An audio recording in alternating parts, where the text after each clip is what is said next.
Okay, now we'll turn our attention to profiles, turning the face sideways. I would call this a classic profile.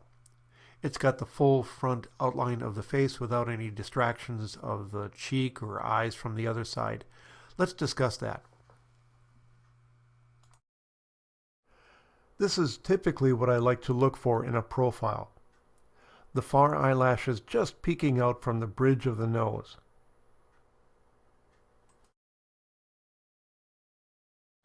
While this isn't bad, it doesn't quite qualify for the traditional definition of a profile. And that's because the far eye is showing. And profiles don't always have to show the whole face. This one is troublesome because I didn't have her turn her face far enough away from the camera or to the camera for a different type of facial view. So when the nose interrupts the line of the cheek, that's a little uncomfortable for viewers. While purists would argue about this, I'm not bothered that he's turned farther than 90 degrees to the camera. Sometimes that can create a mood or a story that a perfect profile wouldn't.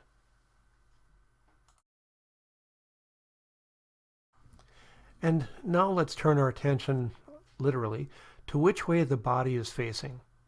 In a profile, of course, the face is sideways, but the body can be facing the camera, turned away from the camera, or turned in the same direction as the face.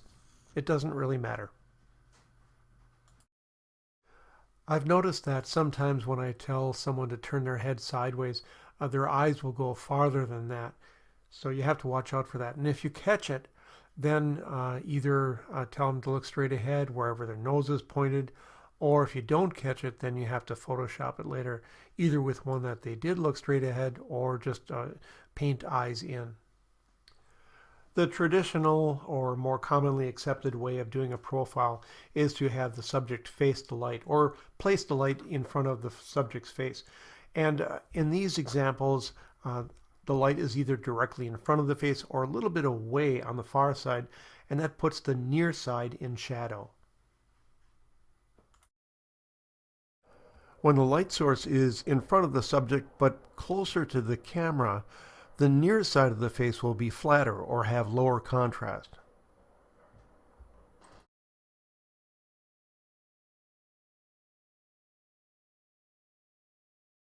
Here are a few images where I turn the subject away from the light, which seems odd, but it can work as long as there's separation from the background. And with the face in shadow, you need a lighter background. With profiles, it's especially important to find ways to separate the face from the background. That can either be done with lighting, highlights, or separating a light face from a darker background. And especially with far away images, then you really have to find ways to separate the face from the background because it's such a small part of the image. So keeping the face lighter, hair darker, whatever it takes to keep that face jumping out at you.